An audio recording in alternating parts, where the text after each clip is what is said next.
ঢাকা একটি মসজিদে আসরের নামাজ শেষ করার পরপরই ইমাম সাহেব জানালেন, জানাজার নামাজ আছে, সবাই যেন একটু অপেক্ষা করি। হাদিস আবার জানাজার নামাজ পড়তে উৎসাহিত করা হয়েছে। জানাজার নামাজ মানে নিজের জন্য একটা শেফল রিমাইন্ডার। তাই হঠাৎ মনে হলো জানাজার নামাজটা পড়ে যাই। ইমাম সাহেব জানালেন, একজন মহিলা মারা গিয়েছেন।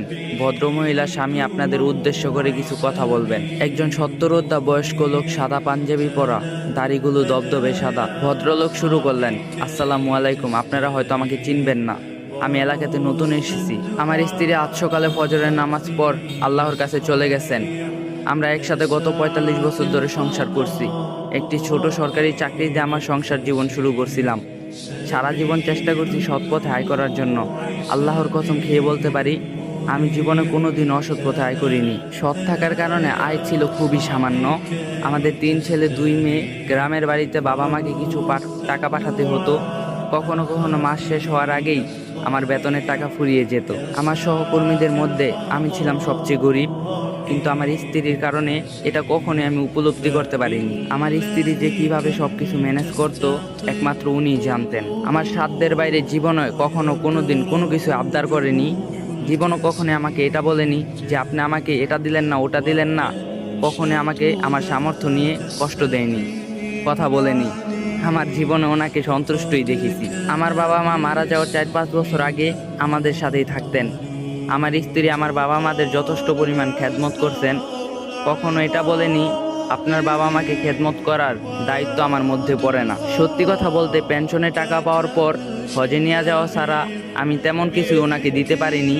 তারপরেও উনি কোনোদিন আমাকে কষ্ট দিয়ে কথা বলেনি। আমার স্ত্রী একজন নেককার মানুষ ছিলেন। উনি উত্তম আচরণের অধিকারী ছিলেন, আত্মীয়র হক রক্ষা করছেন, পরোপকারিয়া ছিলেন, স্বামী সন্তানের হক আদায় করছেন। ওনাকে আমি কখনোই নামাজ কাজা করতে দেখিনি। আজীবন পর্দা রক্ষা করে চলতে দেখছি। উনি ধৈর্যশীল ছিলেন এবং অল্পতেই সন্তুষ্ট ছিলেন। এক নাগারে কথাগুলো বলে ভদ্রলোক একটু দুম নেওয়ার জন্য থামলেন। এরপর আবার বলতে শুরু করলেন, আমি আসলে আমার স্ত্রীর হয়ে আপনাদের কাছে মাফ চাওয়ার জন্য কথাগুলা বলছি না। যে নারী ৪৫ বছর ধরে তার স্বামী, সন্তান এবং আত্মীয়র হক রক্ষা করছেন, তিনি অন্য কারো হক নষ্ট করতে পারেন না। একজন জান্নাতি নারীর মধ্যে যা যা বৈশিষ্ট্য থাকা প্রয়োজন তার সবই আমার স্ত্রীর মধ্যে ছিল। ইনশাল্লাহ আল্লাহ ওনাকে জান্নাত নসিব করবেন। আমি নিজে জান্নাতে যেতে পারবো কি না আমি জানি না। আপনারা শুধু এই দোয়াই করবেন আমি যেন আমার স্ত্রীর সাথে জান্নাতে একত্রিত হয়ে যেতে পারি। আর আপনারা সাক্ষী থাকেন, আমি আমার স্ত্রীর উপর পুরোপুরি সন্তুষ্ট। আল্লাহ যেন ওনাকে মাফ করে দেন। পুরো মসজিদ ভর্তি মুসল্লি একসাথে বলে উঠল, আমিন আমিন আমিন। সাধারণ জানাজার নামাজে আগে মৃত লোকের চর্চা, 30 সেকেন্ড থেকে 1 মিনিট বক্তব্য। এই ভদ্রলোক টানা 4-5 মিনিট তার স্ত্রী সম্পর্কে বললেন। কোনো মুসল্লি এতটুকু বিরক্ত প্রকাশ করলেন না। সবাইকে মুগ্ধ কণ্ঠে একজন জান্নাতি নারীর কথা শোনালেন। হাদিসে এসেছে, একজন মুমিন মুমিনার জীবনে তার রবের তরফ থেকে সর্বোত্তম রিজিক হচ্ছে একজন নেককার স্বামী এবং স্ত্রী।